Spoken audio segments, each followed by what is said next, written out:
بسم اللہ الرحمن الرحیم۔ آپ سب سے درخواست ہے کہ اسٹوری کو پورا سنیں۔ ایک شخص کے گھر والوں نے اپنی پسند کی شادی کی۔ وہ آدمی اس رشتے پر خوش نہیں تھا۔ پہلے دن سے ہی اس نے اپنی بیوی کو بیوی نہیں سمجھا، بلکہ صرف اسے اپنی نوکرانی سمجھتا تھا۔ کبھی اس نے اپنی بیوی سے ہنسی مذاق نہیں کیا، بس ہر وقت وہ اسے صرف رعب کے ساتھ کام بتا دیتا، اور بیوی بھی ایسی صابر تھی کہ اسے حکم سنتے ہی اس کام میں لگ جاتی تھی اور صبر کر کے خدمت کے کاموں میں لگے رہنا ہی اپنا شیوا سمجھتی تھی۔ بیوی کا ظالم خاوند تھوڑی سی غلطی اور کوتاہی پر اسے بہت مارتا اور پیٹتا تھا۔ بیوی کو بالکل یہ حق حاصل نہیں تھا کہ وہ کبھی کوئی بات اس سے پوچھ سکے۔ آخر کار شوہر نے سوچا کہ کیوں نہ اس سے ہمیشہ کے لیے جان چھڑا لی جائے۔ اب وہ اپنی وفادار بیوی کی موت کے لیے اپنے دوستوں کے پاس جا کر اس کو مارنے کی طرح طرح کی ترکیبیں دریافت کرنے لگا۔ آخر ایک ترکیب پر اتفاق ہوا کہ مٹھائی بنوائی جائے اور اس میں زہر ملا کر بیوی کو کھلا دیا جائے۔ اس طرح اس کا کام تمام ہو جائے گا۔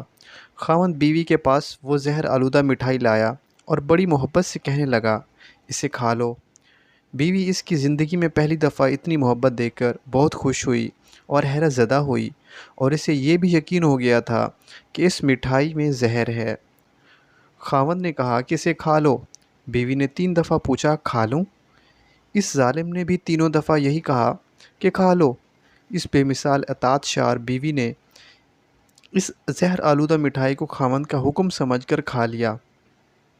خیر وہ ظالم شوہر باہر چلا گیا اور دوستوں کے ساتھ جا کر بیوی کی موت کی خوشی کے جشن منانے لگا، اور اس کی موت کی خبر کے سننے کا انتظار کرنے لگا کہ کب اس کی موت کی خبر آئے گی۔ وہ یہ سوچ ہی رہا تھا اور اندر اندر خوش ہو رہا تھا۔ اتنے میں ایک آدمی بھاگتا ہوا آیا اور کہنے لگا کہ جلدی گھر چلو، تمہاری بیوی کی آخری سانسیں ہیں اور وہ بار بار تمہارا نام لے رہی ہے۔ جب یہ ظالم خاوند گھر پہنچا تو بیوی سامنے پڑی تھی، منہ سے جھاگ بہہ رہی تھی، زندگی موت کی جنگ لڑ رہی تھی۔ جب یہ قریب گیا تو بیوی، جس میں اٹھنے کی سکت تک نہیں تھی، اٹھی اور اس کے پاؤں میں پڑ کر گڑ گڑا کر کہنے لگی کہ مجھے معاف کر دینا کہ میں آپ کے قابل نہ بن سکی، قصور سارا میرا ہے، میں آپ کی خدمت بھی نہ کر سکی۔ اور اس کی طرف ٹکر ٹکر حسرت بھری نگاہوں سے دیکھنے لگی۔ اس کی آنکھوں میں آنسو تھے کہ رکنے کا نام ہی نہیں لیتے تھے۔ اس کی یہ تابعداری، فرمانبرداری اور سچی محبت اور خلوص کو دیکھ کر اس آدمی کی آنکھوں میں آنسو بھر آئے اور کھل گئیں۔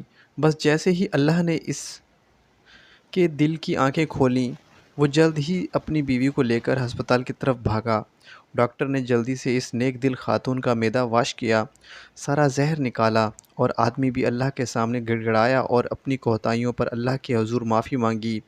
اللہ کا کرم ہوا، اس کی بیوی بچ گئی۔ وہ اپنی بیوی کو بڑے اعزاز و کرام کے ساتھ گھر لے آیا۔ دن بدلے، بیوی کا صبر رنگ لایا۔ اب وہی خاوند جو دوسروں کے سامنے اس کی بےزتی اور نوکرانیوں کا والا سلوک کرتا تھا، نہایت اکرام و اعزاز کرنے لگا۔ پہلے ان کے گھر میں جو بھی لوگ آتے تھے وہ ان کے سامنے بیوی کیوں نوکرانی کہتا تھا، اور اب وہی آ کر پوچھتے ہیں کہ تیری نوکرانی کہاں ہے، تو وہ کہتا ہے کہ وہ سامنے میرے گھر کی ملکہ بیٹھی ہے۔ اب میری زندگی بہت پرسکون ہے۔ Thank you for watching.